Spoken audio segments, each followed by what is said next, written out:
invitación que empecemos directamente, así que empezamos. Mi tarea es solo presentarlo a Adrián Rabier. Es un gran gusto, por supuesto. Quiero destacar dos cosas. Una, su enorme capacidad de trabajo. Yo conozco poca gente que haga como Adrián, que trabaja, da clases en la Universidad de La Pampa, está en SEADE, está en Guatemala, está online, hace un blog, está en todos lados. Escribe libros, etcétera, etcétera. Creo que no necesita mucha más presentación. Lo que sí quiero agregar especialmente es que es un tipo muy generoso intelectualmente, que siempre reconoce los méritos, la actividad de otro, etcétera. Eso es una virtud usualmente no tan común, por eso me interesa destacarla. Nada más, es Adrián, que es bastante conocido, Adrián Rabier.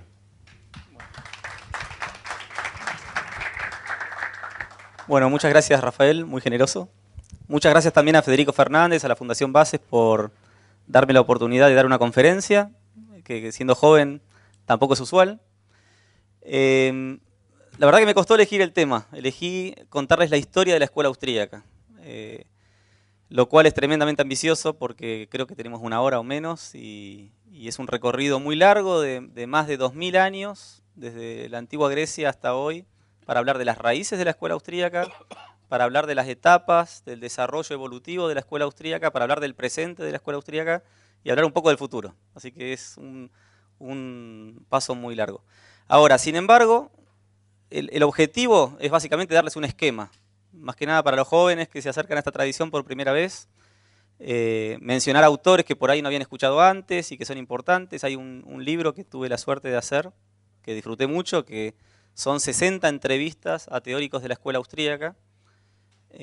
O sea que muchas veces hablamos Mises, Hayek, Rothbard, Kirchner. Bueno, son 60 en estos 3 tomos, más de 1200 páginas con entrevistas a teóricos de la escuela austríaca en un lenguaje muy ameno, que pueden leer y pueden acercarse a ideas, a especialistas en distintos temas de macroeconomía, de finanzas públicas, de historia económica, etcétera, etcétera. Entonces, es un esquema. Y en ese sentido voy a mencionar por ahí autores de los cuales no voy a poder desarrollar apenas mencionar sus teorías. Obviamente van a quedar autores afuera, pero quizás sirve como para después acercarse y profundizar un poco más. El primer punto es el de las raíces de la escuela austríaca. Sabemos que Menger funda la escuela austríaca en 1871 en un debate con el historicismo, y sin embargo, antes de Menger ya había autores que empezaban a plantear algunas raíces. Entonces ahí, si vamos mucho tiempo para atrás, autores como Murray Rothbard, en su libro en 2 volúmenes, La historia del pensamiento económico, habla no de Aristóteles, por ejemplo, habla de los presocráticos, Jenofonte, por ejemplo. Y Jesús Huerta de Soto destaca en Jenofonte, por ejemplo, el inicio de lo que él llama hoy la teoría de la eficiencia dinámica, que me parece un aporte importante, porque habla de un sentido de eficiencia que hoy el mundo de la empresa todavía no tiene, y en economía que apenas se empieza a desarrollar.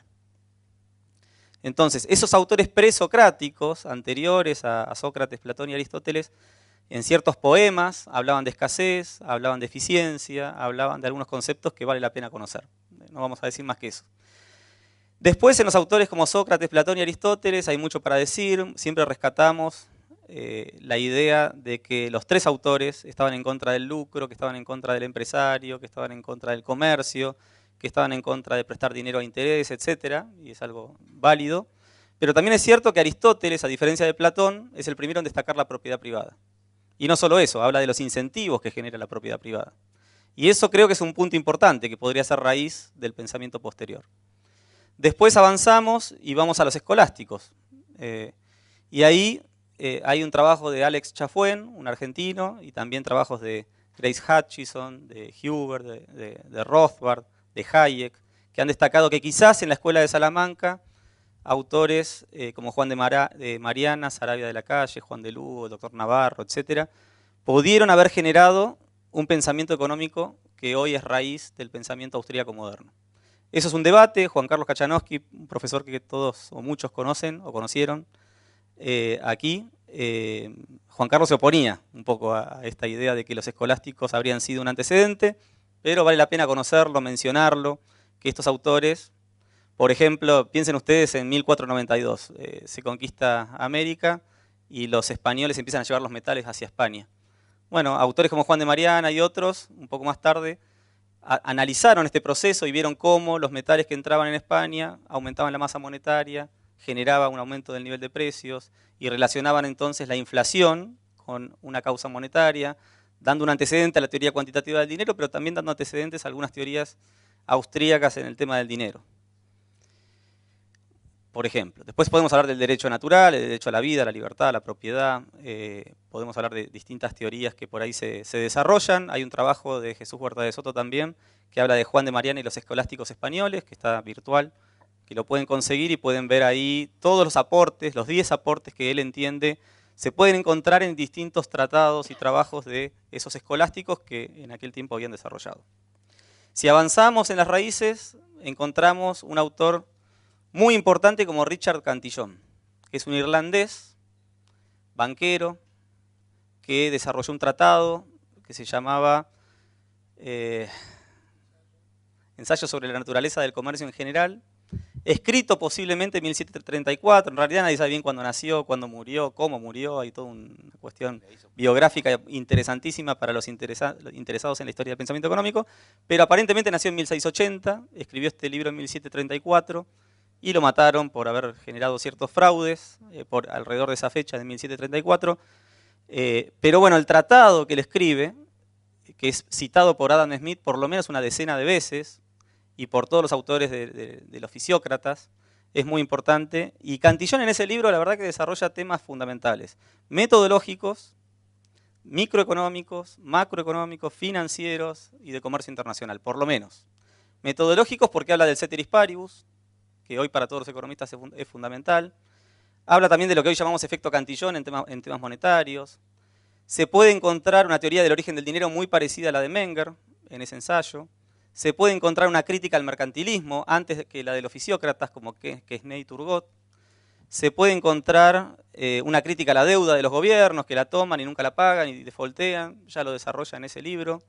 Se puede encontrar, bueno, la idea de desarrollar teorías de carácter universal, aplicables a todo tiempo y lugar, regularidades, un autor genio, un genio digamos, poco habitual, que no hay antecedentes, digamos, es raro que él lo haya tomado eso de algún lado, pero no hay muchas raíces. Por ahí Rafael después me puede corregir, que es experto en historia del pensamiento económico, pero realmente Cantillon es el padre de la economía para muchos, o al menos es el autor que por primera vez desarrolla un tratado de economía, incluso antes que el de Adam Smith. Ahora, tenía 200 páginas, ¿no? Después viene Adam Smith con un libro de más de 1000.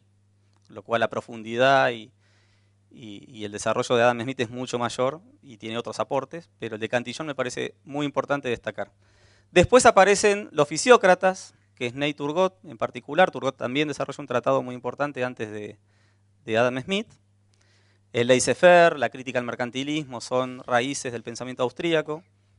Después aparece Adam Smith, que para muchos es el padre de la economía. Yo no niego eso, en una larga discusión que tenía con Juan Carlos Kachanowski, pero sí digo que se hace una injusticia enorme al no mencionar a Richard Cantillon como un antecedente de todo el pensamiento económico, incluso de Chicago y de otras cosas, porque la velocidad de circulación del dinero, por ejemplo, que hoy mencioné, también está en Cantillon, primero que en todos los otros autores. Hayek destacaba, por ejemplo, que Cantillon se adelanta y está más desarrollado su pensamiento en temas monetarios que el de los clásicos, que escriben mucho después, y que fue ignorado ese pensamiento hasta que lo recuperan más tarde. Creo que Jevons tiene un aporte importante en recuperar a Cantillon. Pero bueno, el laissez-faire es muy importante, los clásicos son muy importantes, el pensamiento escocés, la tradición del orden espontáneo de Adam Smith, de David Hume, de Adam Ferguson, son fundamentales para entender el pensamiento de Hayek, para entender no solo la mano invisible, digamos, algo mucho más amplio, de lo cual también Gustavo habló hace un rato, me parece importantísimo. Después de Adam Smith aparecen otros clásicos. Se acordarán de David Ricardo, de John Stuart Mill, de Jean-Baptiste Say, de Bastiat. Estos autores todos fueron fundamentales. Por ahí David Ricardo era un poco pesimista respecto del capitalismo, pero su teoría de las ventajas comparativas es clave para entender la ley de asociación de Mises y el intercambio y demás. O sea que es importante. La ley de Say, los austríacos la recuperan como parte del pensamiento macroeconómico.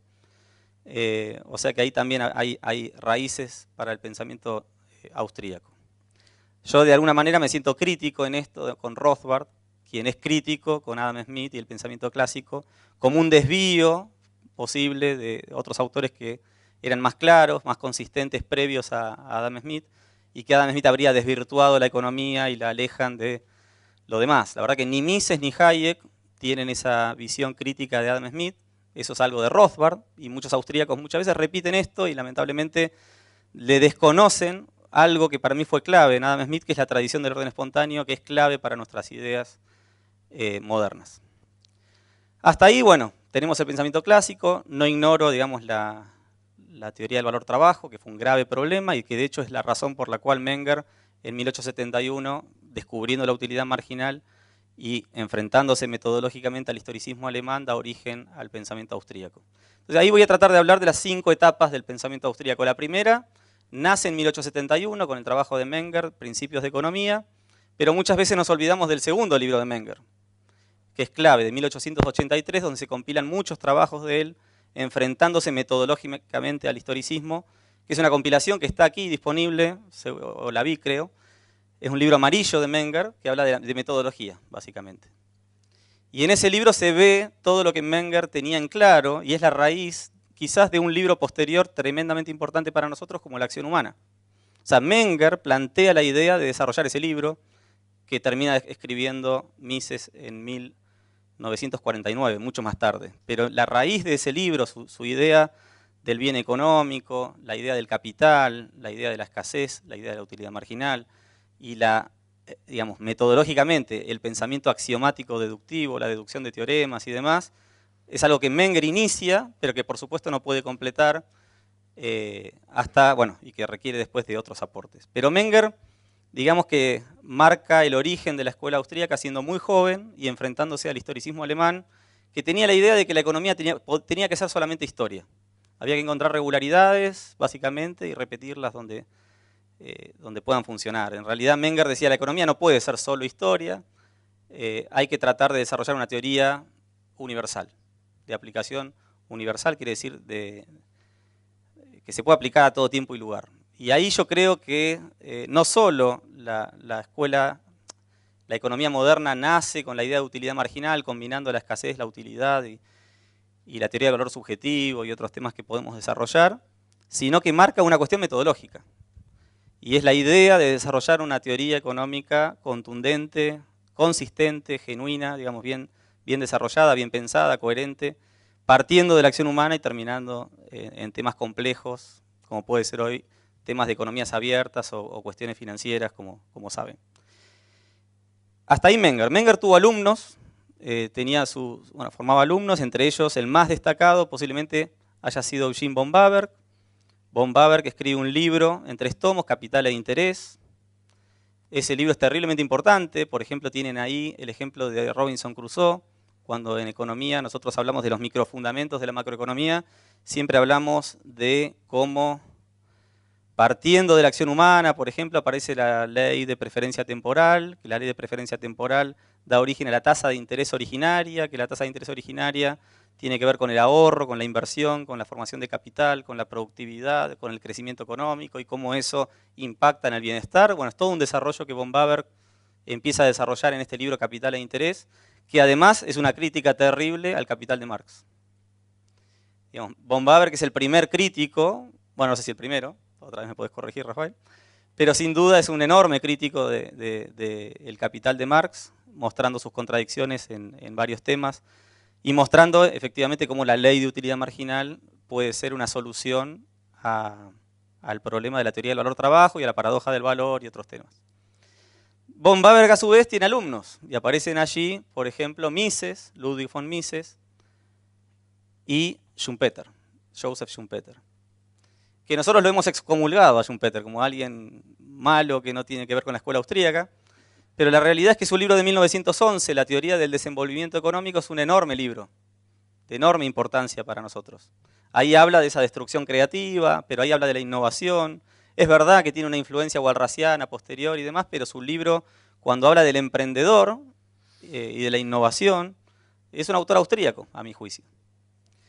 De hecho, en algunos libros de Schumpeter, cuando él habla, se convierte en un enorme historiador del pensamiento económico, le agradece a Menger, le agradece a von Baaberg y menciona un poco las aportaciones y las valora, digamos. Pero también valora a Marx, también valora a Keynes, también valora a otros autores.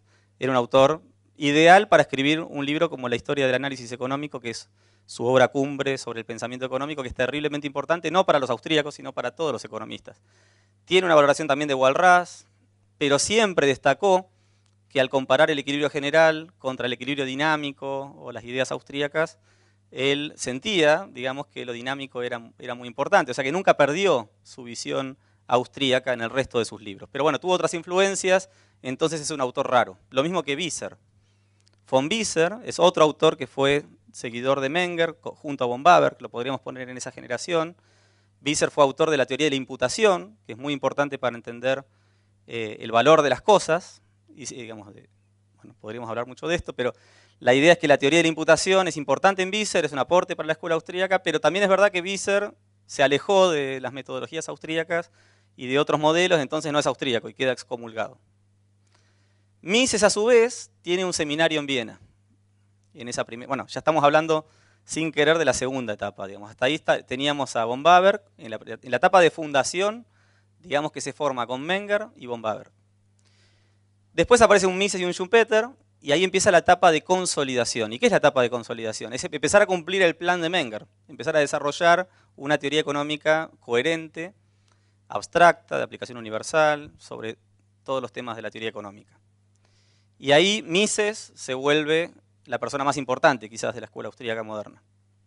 Mises escribe en 1912 un tratado, que es la teoría del dinero y el crédito, donde habla de la teoría del ciclo económico, por primera vez. Después va a recibir otros aportes en libros suyos, como por ejemplo en su tratado de economía de la acción humana, pero también en aportes de Hayek, quien fue su alumno, en cierta medida, también colega, en otros libros como Precios y Producción, que habíamos mencionado antes, y en otros muchos libros de Hayek que por ahí después mencionamos. Pero la idea es que Mises genera un seminario privado en Viena, donde tiene un montón de alumnos que son destacados. Por ejemplo, Haberler, que muchos relacionan con la escuela de Chicago, bueno, había sido muy importante también en esta escuela austríaca. Mises ahí, bueno, tiene muchos alumnos, entre ellos es muy importante Hayek. En ese seminario él tenían discusiones enormes sobre cuestiones epistemológicas, tenían discusiones sobre temas monetarios, sobre la estructura del capital, alguna mención hizo, si bien más tarde Hayek profundiza mucho más, y empiezan a salir sus libros, sus obras. Entonces, la teoría del dinero y del crédito es un libro muy importante, de 1912, después publica un artículo sobre el socialismo en 1920, de manera crítica. En 1922 profundiza mucho más, publica El socialismo, que es un libro, un tratado contra el socialismo para responder críticas de otros autores socialistas. Después, en ese marco, coloca a Hayek a dirigir un instituto sobre el estudio de los ciclos económicos, y Hayek se va a Estados Unidos y tiene contacto con Hautre y vuelve a Viena y estudia los ciclos económicos, y de ahí salen otros libros y aportes, primero artículos de Hayek y después libros como Precios y Producción. Hay un libro del 33 sobre ciclos económicos. En el 39 aparece Profits, Interest and Investment, que es un libro que por ahí es parte de la traducción que hicieron en Unión Editorial de ensayos de teoría monetaria, pero no está traducido así como libro. En el 41 publica La teoría pura del capital, estamos hablando de Hayek. En el 45 aparece ese artículo que citaron hace un rato, El uso del conocimiento en la sociedad, y avanza publicando después otra obra, digamos. Pero Mises es lo mismo, digamos, Mises y Hayek, en un esfuerzo individual de cada uno, empiezan a desarrollar una obra fenomenal. Y la etapa de consolidación, que sería la segunda etapa de la que estamos hablando, entonces destaca muy bien a estos dos autores contra pensadores de su tiempo. Primero contra el socialismo, contra Keynes, Hayek-Keynes, en la teoría del ciclo económico o en la teoría macroeconómica en general. Después en la teoría del capital, contra Clark o Knight. Digamos, es una etapa de grandes debates, de enorme importancia, que hace que autores muy destacados digan que en ese tiempo, antes de la crisis del 30, la escuela, o por ahí, la escuela austríaca estaba como en el mainstream. ¿Qué pasó para que la escuela austríaca pierda toda esa consolidación que había logrado conseguir? Bueno, pasaron muchas cosas. Primero, aparece este tema de la guerra mundial, de perseguir a los judíos, se dispersa el seminario, Mises se va a Ginebra, después para irse a Estados Unidos pasa por Barcelona, un barco, se va a Nueva York y se vuelve a rehacer allá. sin sus libros, sin sus papeles, sin su seminario, sin sus alumnos, aislado. Hayek al mismo tiempo se va a Inglaterra y después termina en Chicago, en Estados Unidos. Pero digamos que de una etapa de consolidación, donde había una escuela de pensamiento con autores muy convencidos de todo ese desarrollo teórico, Mises y Hayek se convierten en dos autores aislados. Y sacan tremendos libros, porque de hecho La acción humana se escribe recién en 1949, mucho más tarde. En el medio, por supuesto, que hay otros tratados y otros trabajos para destacar, metodológicos, monetarios, de ciclos económicos, etc. Pero ya la escuela austríaca desapareció, digamos. Después el mundo se vuelve angloparlante, Inglaterra se vuelve muy importante en Cambridge, en Estados Unidos aparecen autores muy importantes como Irving Fisher, bueno, hay autores suecos como Wicksell, muy importantes también en aquel tiempo, pero la escuela austríaca como tal se dispersó y desapareció, digamos. En esa etapa de aislamiento, que ya es la tercera etapa de la escuela austríaca, entonces hay esfuerzos muy grandes por desarrollar libros fundamentales. Hayek arranca entonces con esa serie de libros que mencioné antes, Precios y Producción, Ciclos Económicos, Profits, Interest and Investment, la teoría pura del capital, etc. Y en 1945, con este artículo, El uso del conocimiento en la sociedad, Hayek empieza a mostrar que los economistas se empiezan a volver más neoclásicos, que es otra razón por la cual la escuela austríaca queda como afuera del debate, porque no adhiere a la matemática de la manera que lo hacen el resto de los economistas.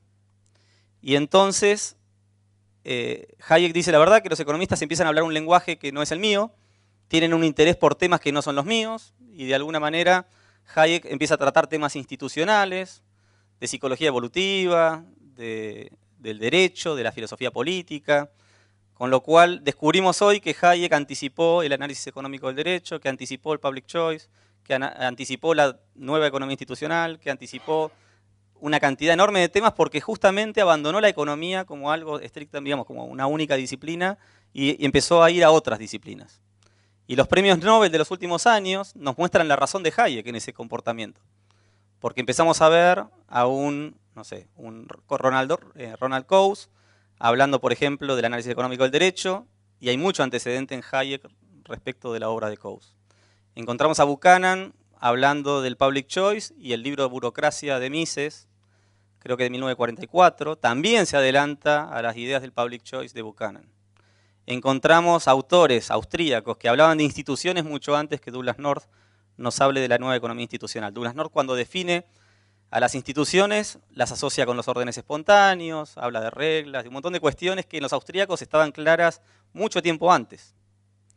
Incluso autores como Easterly, William Easterly, hablando de pobreza, desarrollo económico, retrocede y dice que Hayek le gana a todos los expertos y se anticipa un montón de lecturas modernas que hoy hay sobre desarrollo económico, sobre pobreza y desigualdad, que en realidad Hayek ya mucho antes lo tenía muy claro.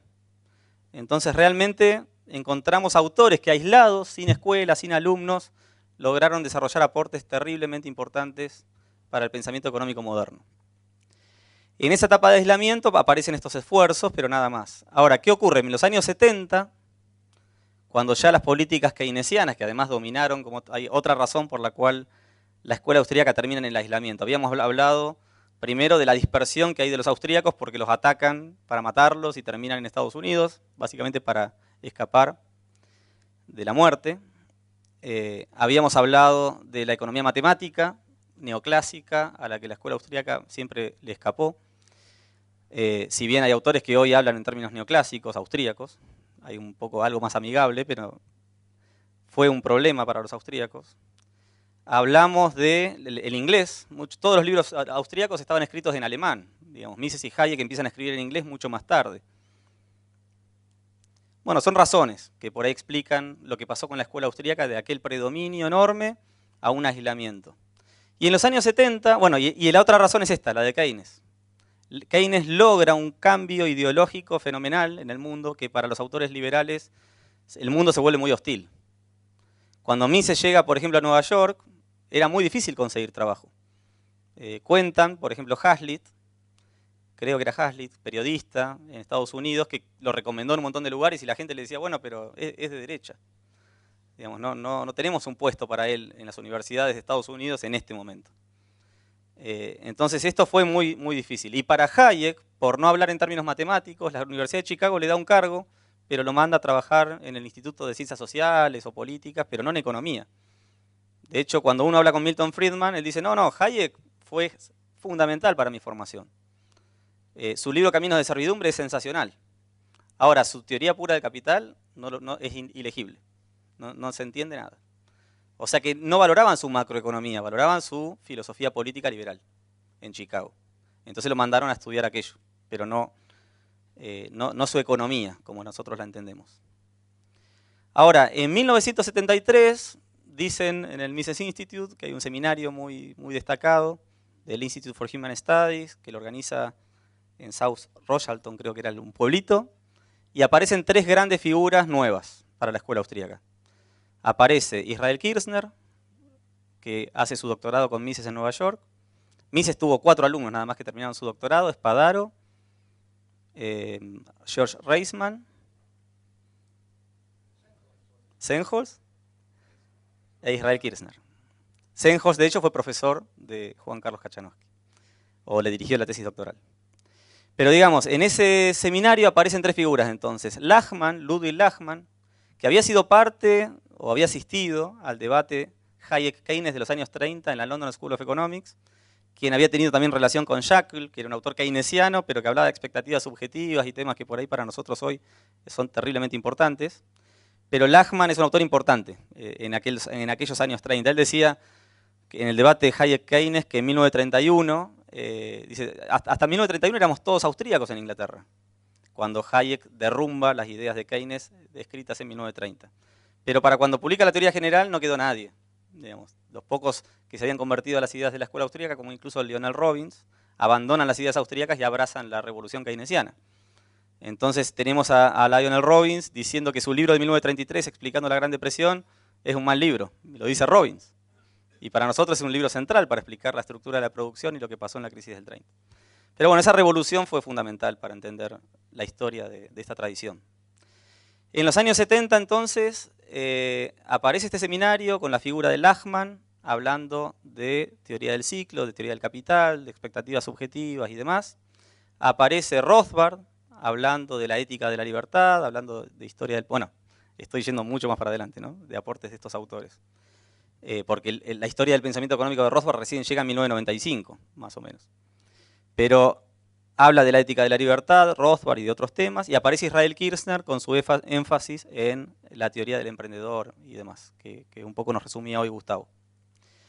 Ahora, estos tres autores ya forman alumnos, forman doctores en economía, estos alumnos de estos alumnos vuelven a formar una gran cantidad de autores, y ya la escuela austríaca vuelve a ser escuela. Y no en Austria, sino en Estados Unidos.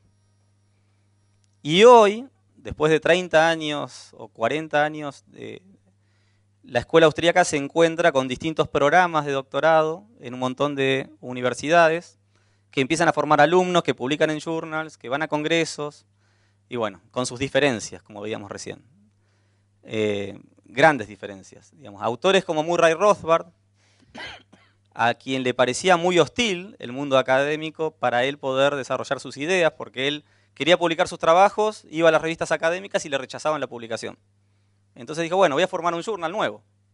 Y formó Journal of Libertarian Studies, un journal bien libertario. Y en ese journal, para los libertarios, fue sensacional.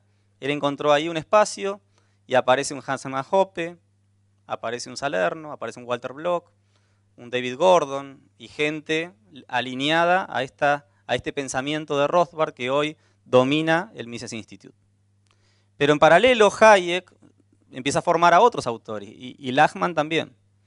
Lachmann, por ejemplo, en la Universidad de Nueva York aparecen Mario Rizzo, Gerald O'Driscoll, que son autores importantes. Israel Kirzner, por ahí aparece un Peter Klein, un Langlois, hablando hoy de teoría de la firma austríaca. Y empieza esto que por ahí comentaba en otra ponencia, que es la especialidad. Porque ahora empieza a haber expertos en metodología, David Gordon, por ejemplo, o Hans Hermann Hoppe, que habla de cuestiones de epistemología como el pensamiento axiomático deductivo. Nosotros tenemos acá en Argentina a Gabriel Zanotti, que en mi juicio es uno de los grandes expertos, y en esto, digamos, en español tenemos obras que yo creo que en el mundo angloparlante se conocen menos.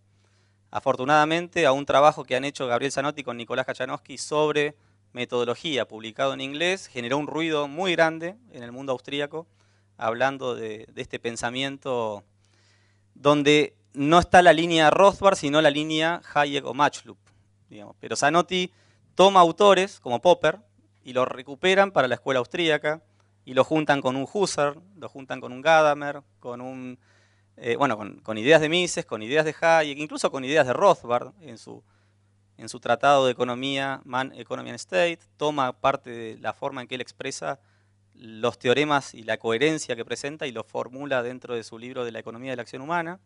Pero bueno, ahí tenemos aportes importantes en el ámbito metodológico. Debates que a su vez los economistas abandonaron. Digamos, en economía hoy ya la historia del pensamiento económico y la epistemología son cuestiones lejanas, que aburren, que no tienen nada que ver con la coyuntura o con cuestiones prácticas que hoy son más importantes. Entonces, cuando nos formamos como economistas, la filosofía de la ciencia, la epistemología no importa, la historia del pensamiento no importa y ponemos toda la atención en otros temas, en macroeconomía, por ejemplo. Bueno, para los austríacos esto sigue siendo importante, la epistemología de la economía y la historia del pensamiento económico, lo cual hace que los autores tengan una forma de expresar las ideas de otra manera y una profundidad en el análisis que para mí es también destacable. Aparecen autores en la microeconomía, como decíamos, Israel Kirzner, Peter Klein o Langlois, pero hay otros que van desarrollando también journals en el ámbito de la microeconomía, donde se reconoce al empresario como un agente fundamental. Hay mucho para desarrollar por ese lado, la teoría de los precios de una manera diferente, la idea de que la oferta y la demanda se derivan de la utilidad marginal, que nosotros vemos que todavía en los libros de microeconomía neoclásica la curva de oferta deriva del costo marginal, lo cual no terminan de disociar esta idea de que los precios vienen determinados por los costos. Los austríacos lo desarrollan muy claro, Rothbard también en este tema. Después aparece una teoría de los monopolios, en Rothbard muy clara, que es importante y muy distinta a los tipos de mercados que nos enseñan en microeconomía. Aparecen por ahí también libros de finanzas públicas, aparecen o una visión de las finanzas públicas diferente. Aparecen libros de teoría monetaria, ahí está la línea de Huerta de Soto que sigue a Rothbard y la línea, como decíamos hoy, de Hayek, que con la desnacionalización del dinero, lejos del patrón oro y con otras ideas, pero que después continúa con Larry White y continúa con Selgin y con Horwitz y con Garrison y etcétera, que van a mostrar una manera diferente de ver las cosas y digamos, son especialistas en teoría monetaria y en historia monetaria o historia de las instituciones monetarias. Hoy hay enormes esfuerzos de gente que está buscando casos de banca libre. Digamos, sabemos cómo funciona, lo mal que funciona la banca desde que tenemos al Banco Central en manos, la moneda en manos del Banco Central. Pero ¿cómo funcionaba la banca antes de que exista el Banco Central, antes de los años 30? Bueno, hay autores que están viendo cómo evolucionó la banca, cómo evolucionaron las instituciones monetarias. Y aparece el caso por ahí de Escocia, muy importante. Aparece el caso de Canadá, también muy importante para ilustrar el free banking. Aparece el caso de Chile y podríamos destacar varios. Hay un libro de Kevin Dowd, que es la historia de Experience of Free Banking, o la experiencia de la banca libre, que va contando cómo funcionaba la banca libre en distintos temas. Entonces, bueno, aparece un Robert Higgs que habla de historia económica y nos cuenta sobre la crisis del 30 y hace toda una lectura nueva y habla de la Segunda Guerra Mundial y habla de los años 70 con una lectura muy moderna o diferente a la que teníamos hasta ese momento. Con lo cual empezamos a encontrar especialistas. Entonces, yo decía, había una primera etapa que sería el origen, la fundación de la escuela austríaca. La segunda etapa, que es la consolidación de la escuela austríaca. La tercera etapa, que es el aislamiento, donde Mises y Hayek se ven dispersos, digamos, y Mises y Hayek hacen esfuerzos individuales. El resurgimiento viene con el premio Nobel a Hayek, en 1974, más o menos hasta el año 2000. Y desde el 2000 en adelante, Peter Boettke nos habla de una etapa de nuevas oportunidades. Y es donde los austríacos, por tener un marco teórico diferente a la competencia, digamos, al resto de los autores, cuando se nos pregunta algo, damos una respuesta novedosa. Entonces, cualquier especialista de estos, en microeconomía, en teoría de la firma, en macroeconomía, en modelos de crecimiento económico, en temas institucionales, en pobreza y desigualdad, en lo que sea, o incluso al leer la historia económica, o al analizar la crisis subprime, o analizar la crisis del 30, o analizar temas de economías abiertas, tenemos respuestas novedosas. Entonces es muy fácil para un austríaco publicar en revistas académicas. Digamos, cualquiera, Alex Salter, que vino ahora, tiene 50 publicaciones, con lo joven que es, tiene 50 publicaciones en revistas académicas. Aplicando el marco teórico, novedoso, diferente, a cualquier problemática de reglas monetarias y demás, digo por ese que es uno de los temas que él trata, logra publicar enorme cantidad de artículos en un montón de revistas y responder preguntas de una manera diferente a como el resto las responde. Y esto es algo es increíble cuando uno ve el programa de George Mason University, por ejemplo, que está Peter Boettke y sus alumnos Peter Leeson o Coyne, Christopher Coyne, o Nicolás Kajanowski aquí, digamos que han estudiado por allá, no en George Mason, pero en programas de alumnos por ahí de Peter Boettke, como Benjamin Powell. Digamos, están haciendo un ruido fenomenal en la academia. No sé si todavía lo estamos percibiendo, pero estamos publicando artículos en un montón de revistas, con una presencia en congresos muy relevante. Y ahí se ve un comportamiento bien diferenciado.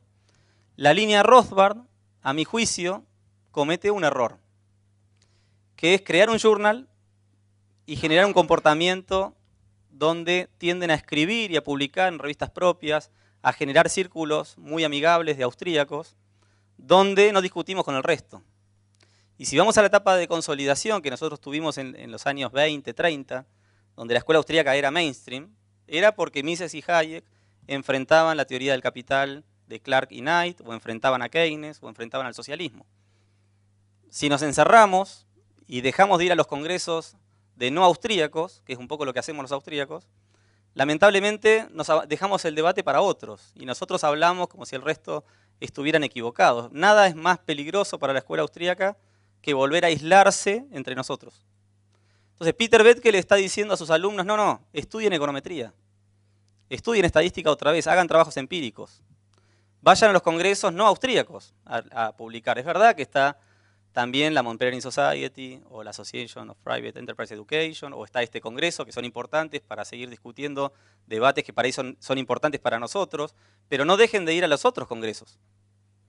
No sé, en Argentina, por ejemplo, todos los años voy personalmente a las reuniones anuales de la Asociación Argentina de Economía Política. 500 economistas, obviamente muchos keynesianos, hay muchos de Chicago del SEMA, hay muchos autores de las expectativas racionales, de la nueva macroeconomía clásica, pero hay lugar para los austríacos que van y hacen un trabajo serio.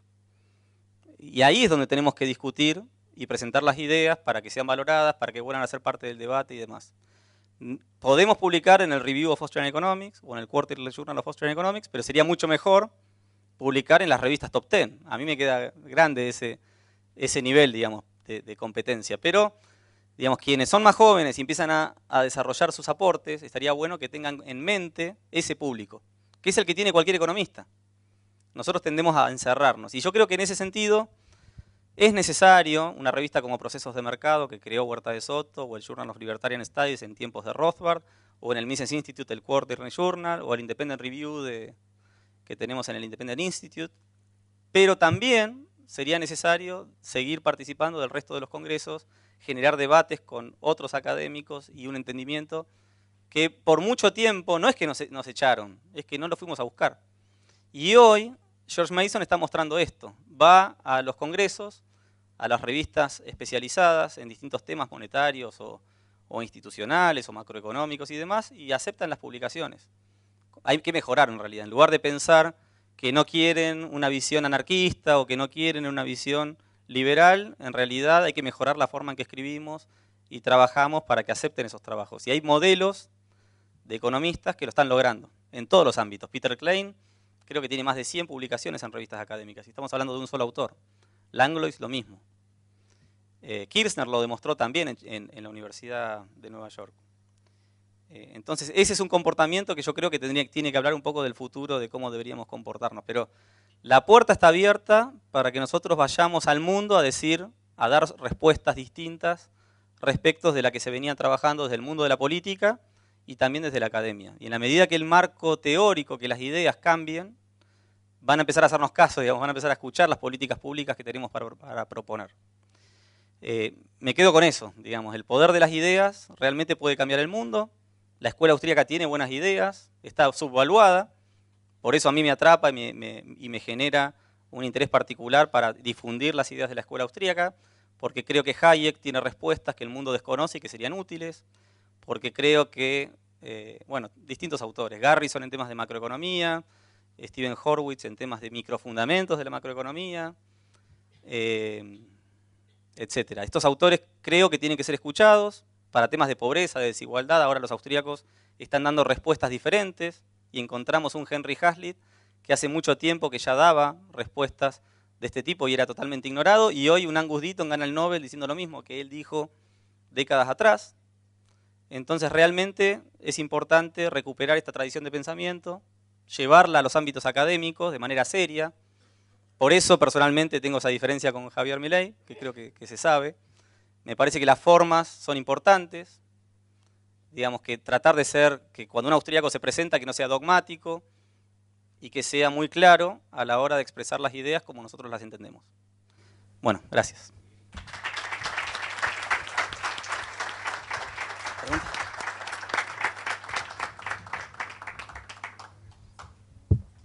Bueno, ahora abrimos a preguntas, espero. Hay tema, ¿no? Sí. Aquí tenemos la primera.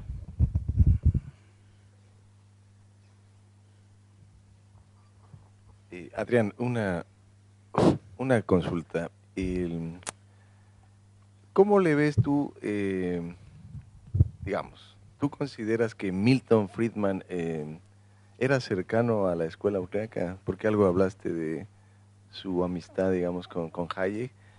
Y esa amistad queda demostrado cuando a Hayek le preguntan en Chile y él dice que prefiere una dictadura liberal a una democracia socialista. Entonces, ¿cuál sería tu punto? ¿Consideras que Friedman es cercano a la escuela austríaca? Esa sería la pregunta. Bueno, creo que la filosofía política de Friedman, liberal clásica, coincide con la filosofía política de Hayek. En el sentido de la mano invisible, cuando vemos a Friedman en Free to Choose, en su primer programa de televisión, empezar el programa con el lápiz de Hazlitt, Hayek creo que estaría totalmente de acuerdo con esa forma de entender el mundo y demás. O sea, que es liberal, ambos son liberales y está claro. Pero el marco analítico de la macroeconomía de uno es totalmente diferente a la macroeconomía del otro. Y ahí es muy difícil encontrar puntos de contacto. Personalmente, cuando desarrollo la curva de Phillips, elijo la curva de Phillips porque es un tema que nos permite ir a todos los temas que hacen a la macroeconomía. No sé si todos porque sería mucho, pero en la curva de Phillips tenemos que tratar temas de teoría del capital y claramente Hayek, o sea, Friedman nunca entendió la teoría del capital de Hayek. Tenemos que ir a tratar la teoría monetaria, no se entendían tampoco en ello. Tenemos que ir a la teoría del ciclo económico de Hayek, Friedman nunca la aceptó.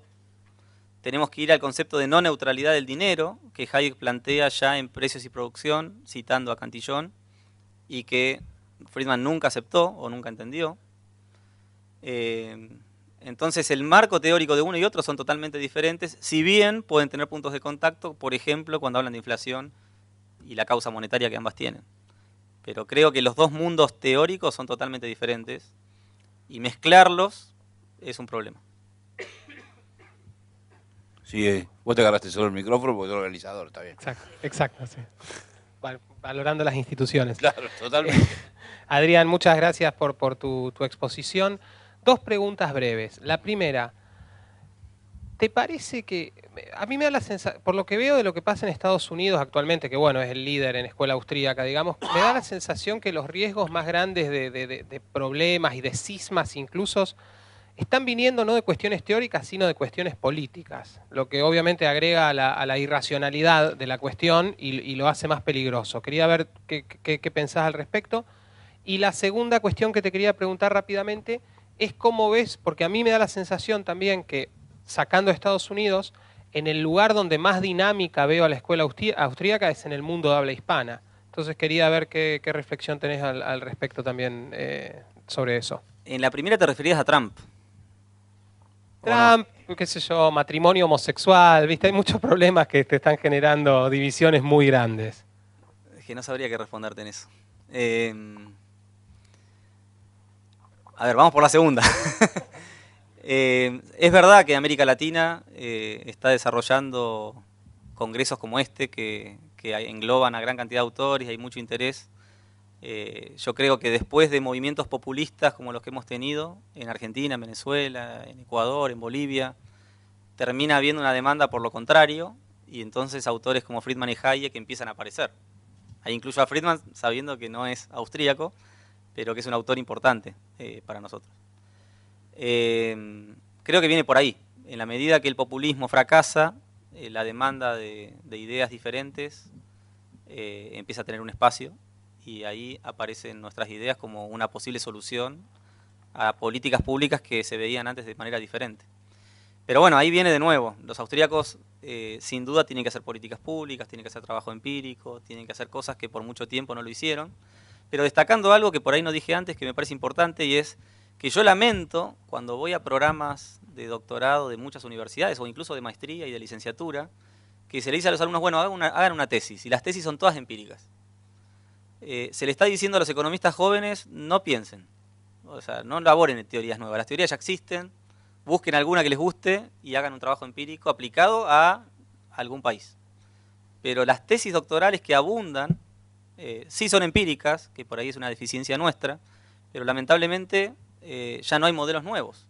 Es decir, los modelos, el desarrollo conceptual que los austríacos buscan en la epistemología, en la historia del pensamiento, o al plantear de manera crítica los distintos modelos de los distintos ámbitos, para mí es muy importante que los austríacos sigamos cuestionando los modelos que nos enseñan y tratemos de desarrollar teorías nuevas en esos temas. Pero bueno, también es cierto que tenemos que hacer trabajo empírico y soluciones de políticas públicas y salir a dar respuestas a los problemas reales que tenemos, porque durante mucho tiempo no lo hicimos. O no lo hicimos de la misma manera que lo hicieron en otros círculos. Pero yo destaco muchas veces esto, ¿no? De hacer trabajo teórico como en otros círculos ya no se hacen. Y cuando uno va a los congresos y escucha ponencias, lo vemos. Cuando voy a la Asociación Argentina de Economía Política, todos los trabajos son empíricos y no escucho una idea nueva. Simplemente veo que un modelo que tenía validez en un lugar ahora tiene validez en otro, y en otro, y en otro. Y hacen una variante mínima en un modelo y reciben un doctorado. Y querés hablar con él y te habla en términos lejanos a las instituciones y a los problemas de la manera que nosotros los estudiamos, y ahí me parece que tenemos un atractivo que para los jóvenes debería ser muy claro. Y bueno, viene costando, pero poco a poco la verdad que la economía neoclásica va perdiendo terreno. Hoy están todos los enfoques heterodoxos de izquierda y de derecha, digamos, por llamarlo de alguna manera, si es que existe eso. Pero quiero decir, la escuela austríaca o el marxismo o los post-keynesianos están generando un montón de terrenos o de lugares de crítica al pensamiento neoclásico para generar, quizás ocupar ese espacio que está vacante, porque sin duda la economía neoclásica está en un proceso de crisis que genera cuestionamientos al abuso de la matemática en economía. No quiero decir que la matemática no sea útil, pero sin duda que se ha abusado de ella, y eso da terreno para volver a las instituciones. Que estemos hablando de public choice, de nueva economía institucional, o que tengan éxito libros como este de Asimov y Robinson, para nosotros es totalmente obvio, y sin embargo tiene un tremendo éxito entre economistas porque desconocían eso. Y termino con, hace poco fui, de hecho, a la Asociación Argentina de Economía Política y hubo un módulo de crecimiento económico. Entonces hablaron 5 economistas expertos en el tema, de Estados Unidos y locales, y todos hablaron de innovación y de muchos temas. Ninguno habló de instituciones. Después vino este libro, ¿no? Me acuerdo que había sido antes. Y bueno, fue la pregunta que hice en ese momento: ¿cómo podemos hablar de crecimiento económico sin hablar de instituciones? Bueno, yo creo que hay un renovado interés por las instituciones y eso abre una oportunidad para la escuela austríaca. Y digo algo que no había dicho antes, que iba a cerrar la ponencia con eso y me olvidé. Y es algo que le escuché decir a Peter Boettke, y es que la escuela austríaca está muerta. Digamos, ¿por qué dijo esto? Él dijo: la escuela austríaca no existe como lo que era.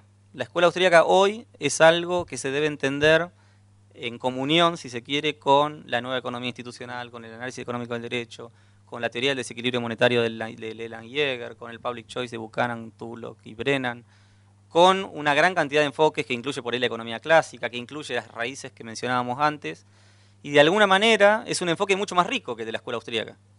O sea, él dice, tenemos el mainstream economics, que es la economía neoclásica, y tenemos el mainline economics, que incluye a la escuela austríaca, y ahí está viva, por supuesto, pero que incluye además al public choice, a la nueva economía institucional y demás.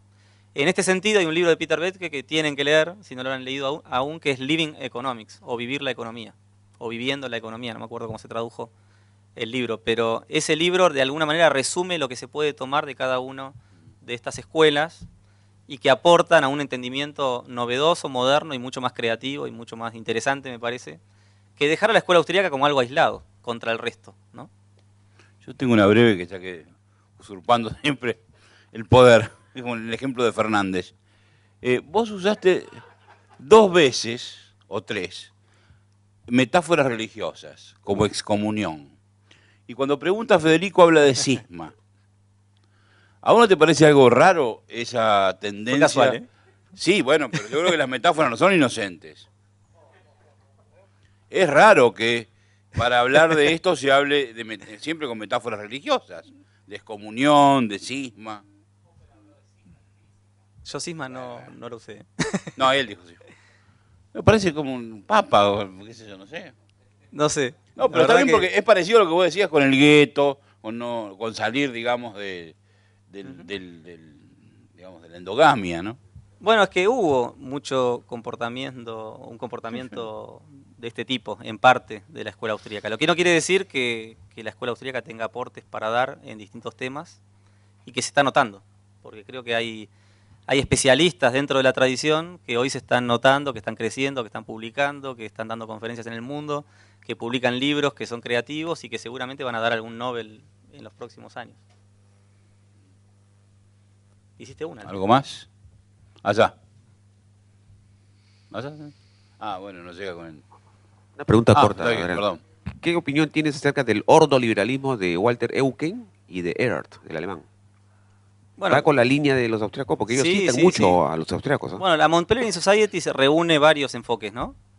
Hayek, cuando armó la Mont Pelerin Society para luchar contra el advenimiento del socialismo, incluyó a Popper, que no creo que sea austríaco, ni Chicago, ni economía social de mercado. Incluyó a los Chicago Boys, a un Milton Friedman, Gary Becker, Stigler y otros. Incluyó al Public Choice, como Buchanan, Tullock, o más tarde, ¿no? Incluyó a la escuela austríaca, como Mises, aunque él después decidió no volver. Y yo creo que es compatible. Después hay diferencias.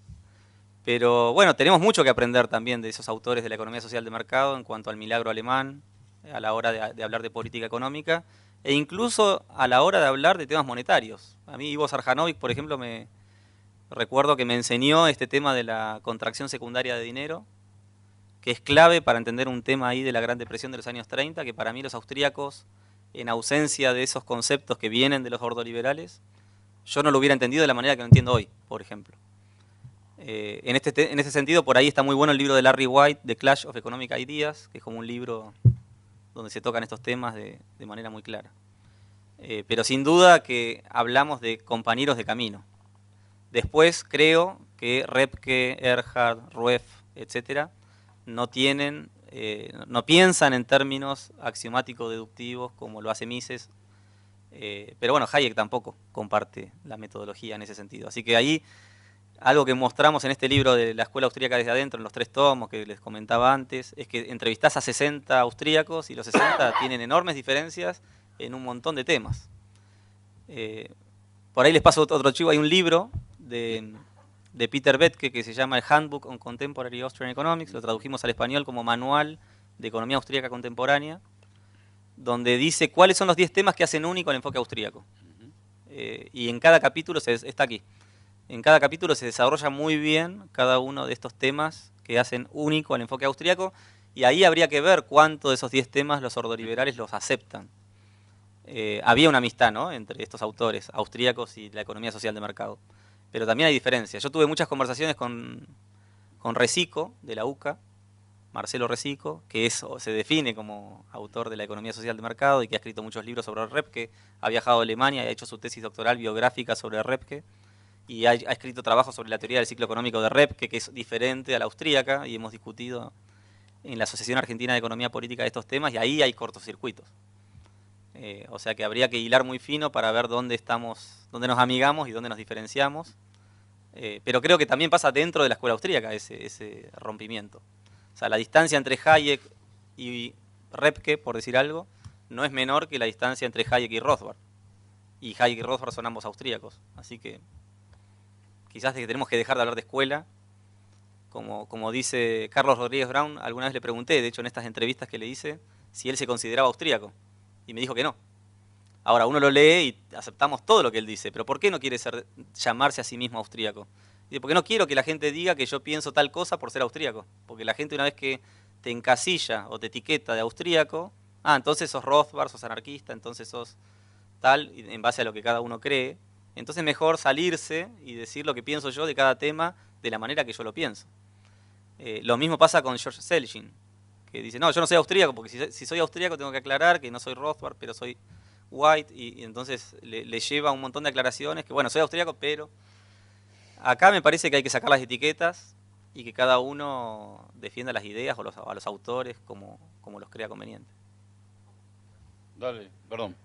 Hola Adrián, atendiendo a esta preocupación que tú tienes por las formas, de hecho el título de escuela austríaca, o que entiendo nace como un mote más bien despectivo de lo que los alemanes le objetan a estos austriacos.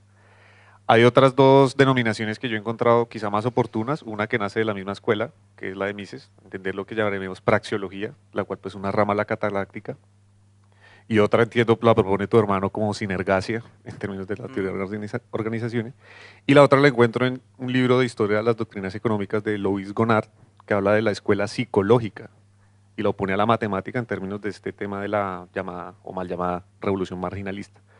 ¿Cuál crees tú que podría ser una forma más acorde de definirla en estas dos opciones?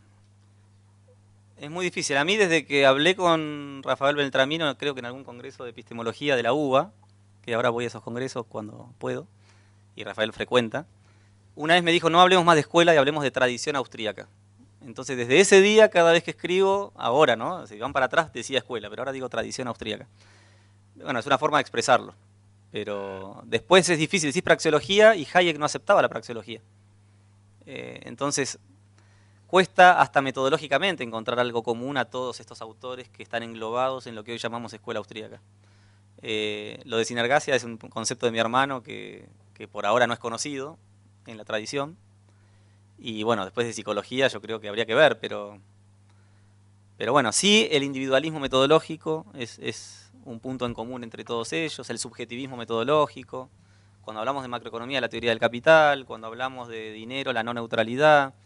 Es decir, hay puntos en común entre quienes han tratado ciertos temas. Pero bueno, es difícil, porque la verdad es que el pensamiento de cada autor, cuanto más se complejiza, encontramos distancias en muchos temas, y lo importante para mí es la actitud al final.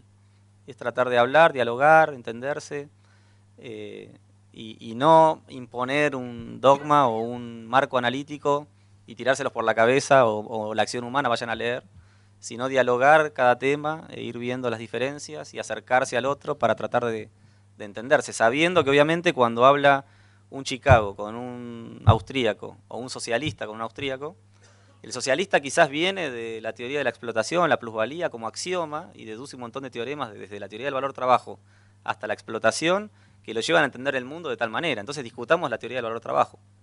Esto lo hicimos con Juan Carlos Kachanovsky y Rolando Astarita, por ejemplo, que Rolando Astarita es un marxista que valoro muchísimo. ¿Y por qué lo valoro? O sea, dice todo lo contrario que nosotros y tal, pero es un tipo con el que se puede dialogar.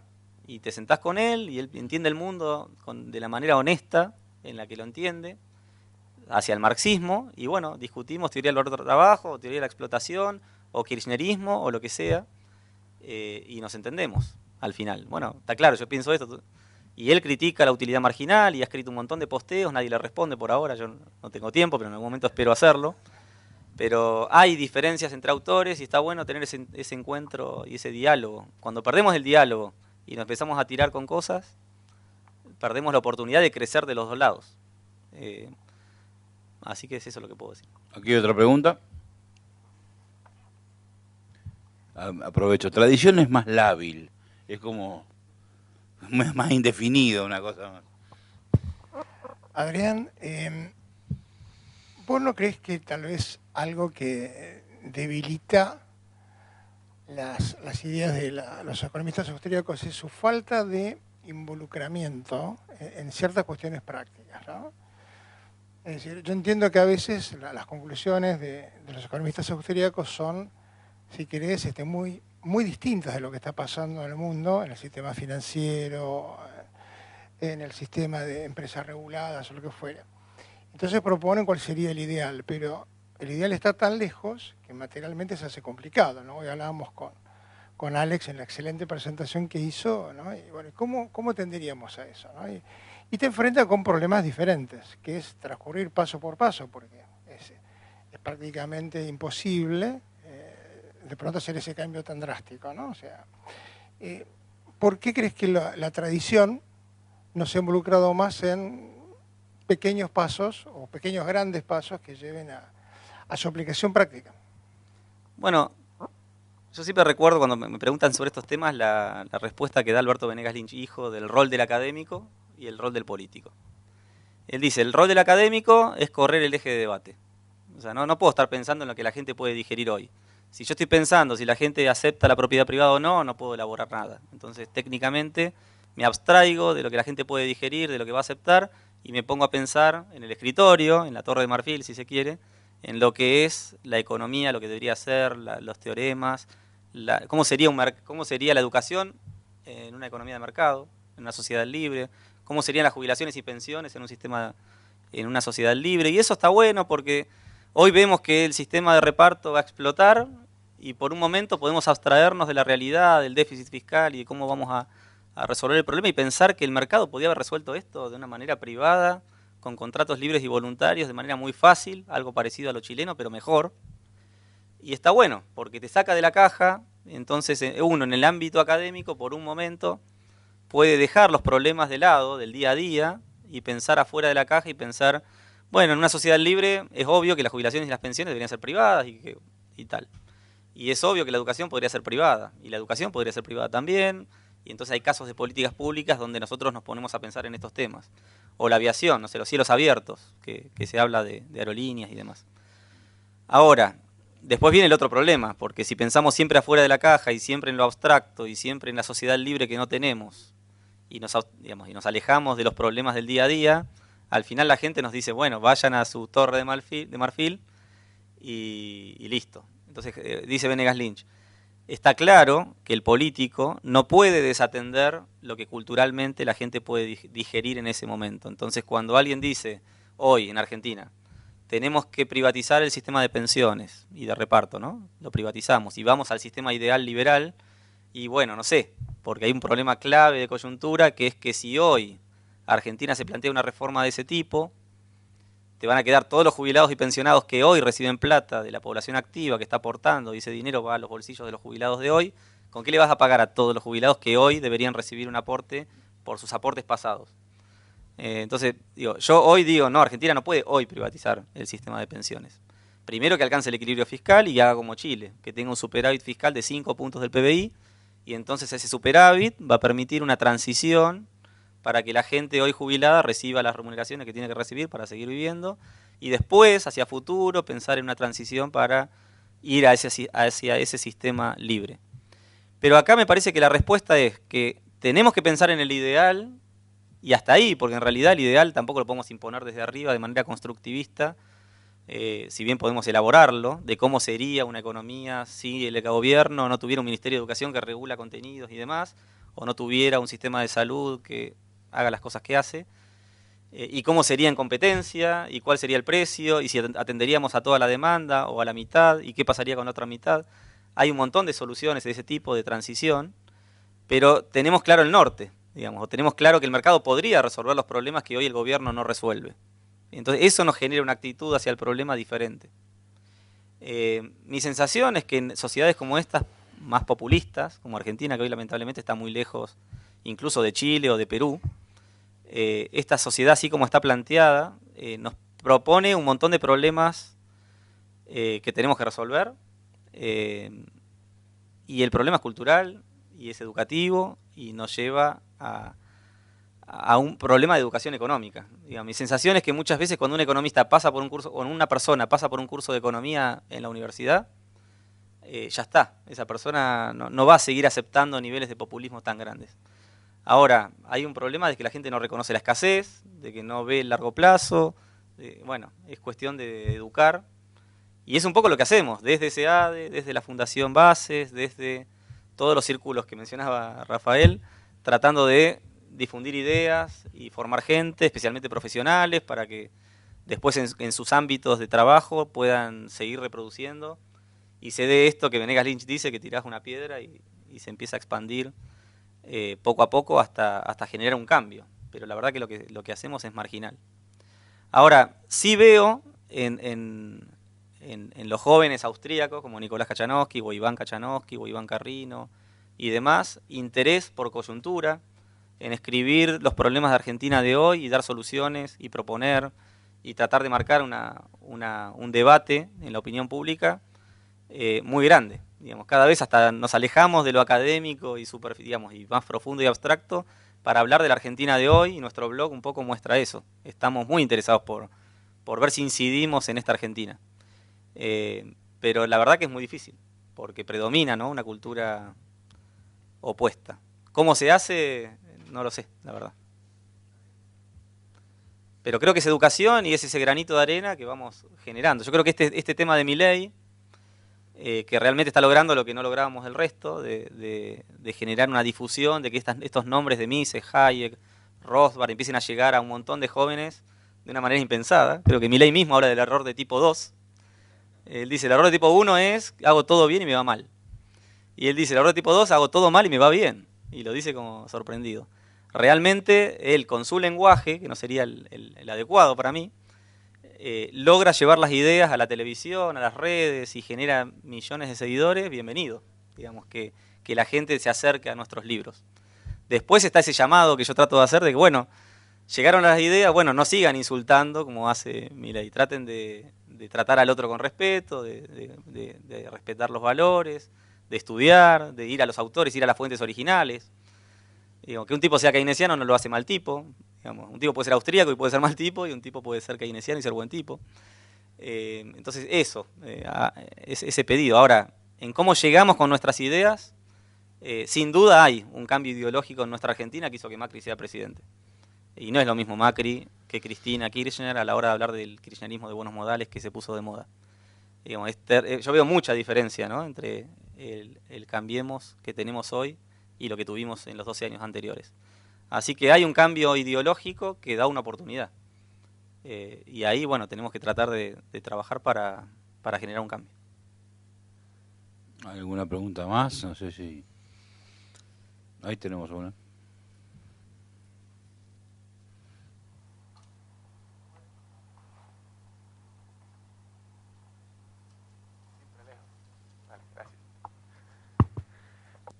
Dale, tal vez, me imagino que podría ser la última pregunta, pero creo que de todas maneras sigue siendo importante.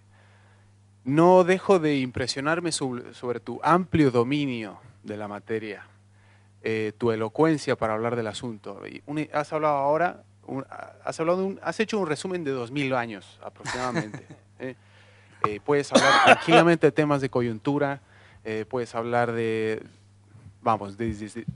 distintas perspectivas sobre todos los temas.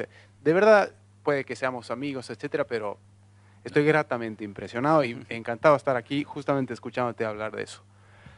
Yo solamente quiero saber por qué lo haces, qué te motiva a hacerlo. ¿Por qué? Bueno, mira, es muy personal esto, ¿no? Pero yo tengo a mis padres y mi madre viviendo en España. Un hermano viviendo en España desde el 2001 por la crisis, ¿no? Y he visto a la Argentina y mi infancia y mi vida subir y caer, y ver a mis padres quebrar y resurgir, quebrar y resurgir. Con lo cual los ciclos económicos es algo que me pegó desde que nací.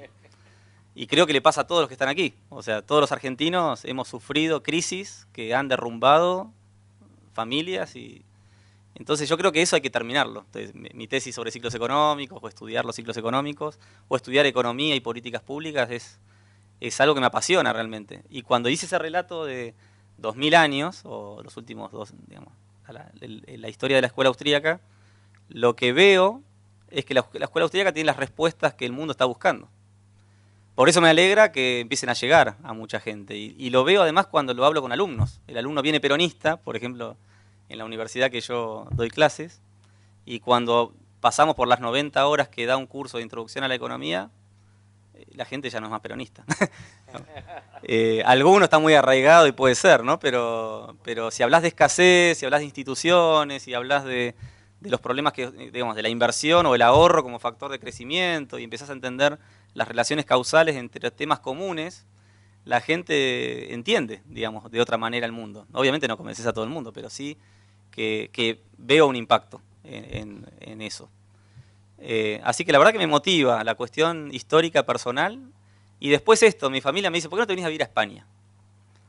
Y a mí me motiva vivir acá, digamos, porque acá es donde están los problemas. En España no tengo nada que hacer. Digamos, Argentina tiene todos los problemas que nosotros venimos estudiando. Argentina es un experimento, es un laboratorio extraordinario para estudiar la inflación, los ciclos económicos, todas las ideas del public choice aplican perfecto a nuestra política y me parece que en otros países no. Así que realmente dedicar la vida a estudiar estos temas es apasionante. Bueno, y para los jóvenes la verdad que la vida académica es apasionante. Por ahí uno piensa que la vida académica es aburrida, que estás leyendo, pero realmente encontrar estos espacios, conocer gente que estudia los mismos temas, incluso de manera diferente, con otros enfoques, con otros libros, con otros autores, pero poder dialogar y filosofar y escribir libros y presentarlos y dialogar y conocer gente, también es apasionante, ¿no? En ese sentido. Así que yo disfruto el día a día y en ese sentido me apasiona investigar y aprender. Después me cuesta esto de, bueno, tengo que especializarme en esto, pero hay un libro de historia que parece que está bueno y leo historia y leo otra cosa y aprendo. Pero por eso insisto en la actitud. Hay que estar abierto y tratar de aprender y conversar y escuchar, incluso al que piensa más diferente. Por eso rescato a Astarita. Capaz que alguien no tuvo otra experiencia, porque cuando uno va al blog y escribe un comentario aparecen marxistas que te insultan, pero él sale a decir, no insulten. Esto es algo que yo le critico a Milei. Si un seguidor de Milei insulta a Roberto Kachanowski, Milei le tiene que decir, no lo insultes. Y no lo va a hacer jamás, o no lo hizo hasta ahora. Entonces a mí en Astarita es marxista y lo respeto. Me parece fundamental lo que él hace. Por más que, obviamente, nos distancia toda la filosofía política y la teoría económica. Así que bueno. Bueno, esta era la última, ¿o hay alguna más? ¿O cerramos acá? Bueno, cerramos acá. Listo. Bueno, muchas gracias. Gracias, Adrián.